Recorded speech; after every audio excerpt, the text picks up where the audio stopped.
ರಾಜ್ಯೋತ್ಸವದ ಶುಭಾಶಯಗಳು ಮತ್ತೊಮ್ಮೆ ನಿಮಗೆಲ್ಲರಿಗೂ. ಬರೀ ಕನ್ನಡ ರಾಜ್ಯೋತ್ಸವನ ನವೆಂಬರ್ ತಿಂಗಳು ಒಂದು ತಿಂಗಳಲ್ಲಿ ಮಾತ್ರ ವರ್ಷ ಪೂರ್ತಿ ಕನ್ನಡ ರಾಜ್ಯೋತ್ಸವನ ಆಚರಿಸೋ ಥರ ನಾವೆಲ್ಲ ಕನ್ನಡಿಗರು ಇರಬೇಕು, ಹಾಗೆ ಕನ್ನಡೇತರರು ಇರಬೇಕು. ನನಗೆ ಬಂದ ಇವತ್ತಿನ ವಿಷಯ ನಾ ಕಂಡ ಕನಸು. ನಾ ಕಂಡ ಕನಸು ಚಿಕ್ಕ ವಯಸ್ಸಲ್ಲಿದ್ದಾಗ ಒಂಥರ ಇತ್ತು ಕನಸು, ದೊಡ್ಡವರಾದ್ಮೇಲೆ ಒಂಥರ ಆಗ್ತಾ ಇದೆ. ಏನು ಒಂದು ಸ್ವಲ್ಪ ಚಿಕ್ಕ ವಯಸ್ಸಲ್ಲಿತ್ತು, ನಾನು ಒಂದು ಡಿಗ್ರಿ ಮಾಡಬೇಕು, ಮಾಸ್ಟರ್ ಡಿಗ್ರಿ ಮಾಡಬೇಕು, ನಾನು PhD ಮಾಡಬೇಕು, ಲೆಕ್ಚರರ್ ಆಗಬೇಕು, ಮಾತಾಡೋದು ಕಲ್ತ್ಕೋಬೇಕು, ಹಾಗೆಲ್ಲ ಒಂದಷ್ಟು ಕನಸುಗಳಿತ್ತು.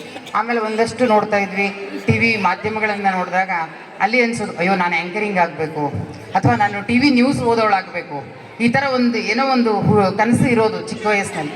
ಯಾವುದೂ ಅದನ್ನು ನೆರವೇರಿಸ್ಕೊಳಕ್ಕಾಗಲಿಲ್ಲ. ಆದರೆ ಇತ್ತೀಚೆಗೆ ಮದುವೆ ಆದ ನಂತರ ನಮ್ಮ ಯಜಮಾನರು ನಮಗೆ ಎಲ್ಲ ಫ್ರೀಡಮನ್ನು ಕೊಟ್ಟಿದ್ದಾರೆ, ಎಲ್ಲ ಥರದ ಸ್ವತಂತ್ರವನ್ನು, ಅಂದರೆ ಹೊರಗಡೆ ಎಲ್ಲ ಕಡೆ ಭಾಗವಹಿಸೋದಕ್ಕೆ ನಮಗೆ ಸ್ವತಂತ್ರವನ್ನು ಕೊಟ್ಟಿದ್ದಾರೆ. ನಾನು ಆಗ ಕಂಡ ಕನಸನ್ನು ಈಗ ನನಸು ಮಾಡ್ಕೊಳ್ಳೋಕ್ಕೆ ಒಂದು ಅವಕಾಶವನ್ನು ಅವ್ರು ಕಲ್ಪಿಸ್ಕೊಟ್ಟಿದ್ದಾರೆ. ಇದಕ್ಕೆ ಅವ್ರು ಸ್ಪೆಷಲ್ ಥ್ಯಾಂಕ್ಸ್ ಹೇಳಲೇಬೇಕು ಅವ್ರಿಗೆ.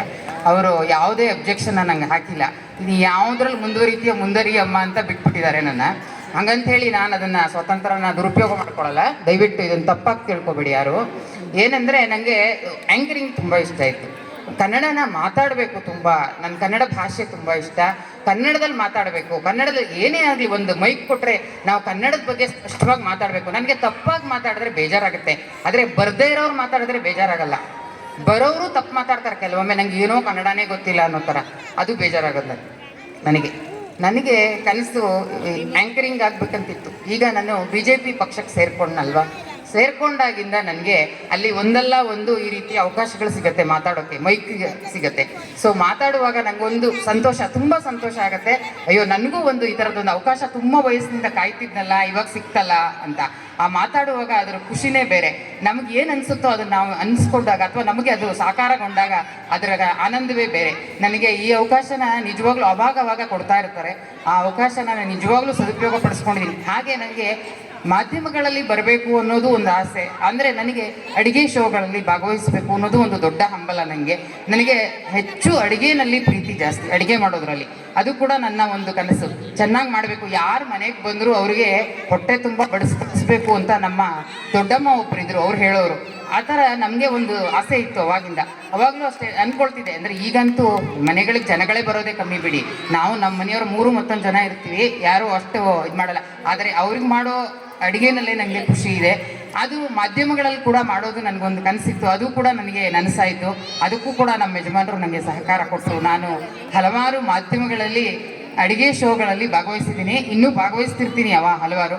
ಹಾಗೆ ನನ್ನ YouTube ಚಾನಲಲ್ಲೂ ನಾನು ಅದನ್ನು ನನ್ನ ಆಸೆನ ಪೂರೈಸ್ಕೊಂಡಿದ್ದೀನಿ. ಇದನ್ನು ನಾನು ಮಾಡಬೇಕು, ಅದನ್ನು ನಾನು ಅಡುಗೆದನ್ನು ಕಾರ್ಯಕ್ರಮ ಮಾಡಿ ನನಗೆ 4 ಜನ ನನ್ನನ್ನು ಅದನ್ನು ಒಪ್ಕೊಳ್ಬೇಕು ಅನ್ನೋದು ನನಗೆ ಆಸೆ ಇತ್ತು. ಸೊ ಹಾಗಾಗಿ ಅದನ್ನು ಮಾಡ್ತಿದ್ದೀನಿ. ಒಟ್ಟು ನನಗೆ ಸಾಮಾಜಿಕ ಕ್ಷೇತ್ರದಲ್ಲಿ ಗುರುತಿಸ್ಕೊಳ್ಳೋದೇ ಒಂದು ದೊಡ್ಡ ಸಂಭ್ರಮ ನನ್ನನ್ನು.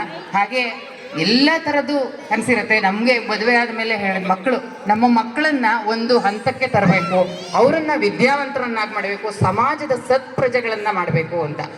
ಪ್ರಜೆಗಳನ್ನಾಗಿ ಮಾಡೋದಲ್ಲ, ಸತ್ಪ್ರಜೆಗಳನ್ನಾಗಿ ಮಾಡಬೇಕು ಅಂತ, ಅದು ಕೂಡ ನನ್ನ ಒಂದು ಕನಸು. ಹಾಗಾಗಿ ಆ ನಿಟ್ಟಿನಲ್ಲಿ ನಾನು ಕೂಡ ಹಲವಾರು ಪ್ರಯತ್ನಗಳನ್ನು ಮಾಡಿ ನಮ್ಮ ಮಕ್ಕಳು ಕೂಡ ಅದೇ ರೀತಿ ಅವರು ಎಲ್ಲನೂ ರೂಢಿಸ್ಕೊಂಡು ಬಂದಿದ್ದಾರೆ. ಅದೇ ಥರ ಕೇಳ್ತಾರೆ, ಎಲ್ಲ ಥರದ್ದು ಇದು ಮಾಡ್ತಾರೆ. ಒಂದೊಂದು ವಯಸ್ಸಲ್ಲಿ ಹೆಣ್ಮಕ್ಳಿಗೆ ಒಂದೊಂದು ವಯಸ್ಸಿನಲ್ಲಿ ಒಂದೊಂದು ಥರ ಕನಸಿರುತ್ತೆ. ಯಾವುದನ್ನ ನಾನು ಸಾಕಾರ ಮಾಡಿ, ನನಗೆ ಇಂಥ ಕ್ಷೇತ್ರ ಅಂತಿಲ್ಲ, ನನಗೀಗ ಒಂದು ಚಾನ್ಸ್ ಬಂತ ಏನಾದರೂ ಒಂದು, ನಾನು ಅದನ್ನು ಬಿಡೋದಿಲ್ಲ. ಡ್ಯಾನ್ಸ್ ಮಾಡು ಅಂದರೆ ಮಾಡಲ್ಲ, ಅದು ಬೇರೆ.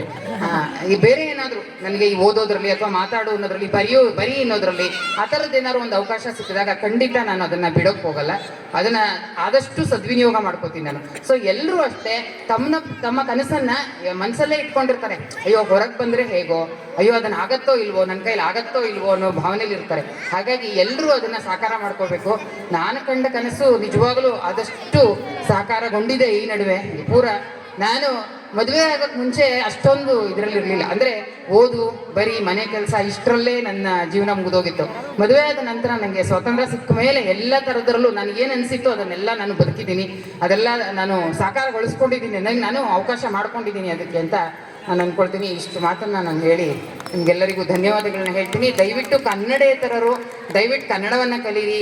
ಇಲ್ಲಿನ ನೆಲ, ಜಲ, ನೀರು ಎಲ್ಲನೂ ಉಪಯೋಗಿಸ್ತಿದ್ದೀರಾ. ಇಲ್ಲಿ ಗಾಳಿ, ಇಲ್ಲಿ ಕೆಲಸ ಅಲ್ವಾ, ಎಲ್ಲದಕ್ಕೂ ಒಂದು ಒಂದು ಋಣವಂತ ಒಂದಿರುತ್ತೆ, ಅದನ್ನು ತೀರಿಸ್ಬೇಕು. ದಯವಿಟ್ಟು ಎಲ್ಲರೂ ಕನ್ನಡವನ್ನು ಮಾತಾಡೋದ್ರಿಂದ ನಮಗೂ ಸಂತೋಷ ಪಡಿಸಿ ಅಂತ ಎಲ್ಲರನ್ನೂ ಕೇಳ್ಕೊಳ್ತಾ, ಕನ್ನಡೇತರರು ಆದಷ್ಟು ಹೆಚ್ಚು ಕನ್ನಡವನ್ನು ಮಾತಾಡಿ ಅಂತ. ಜೈ ಕನ್ನಡಾಂಬೆ.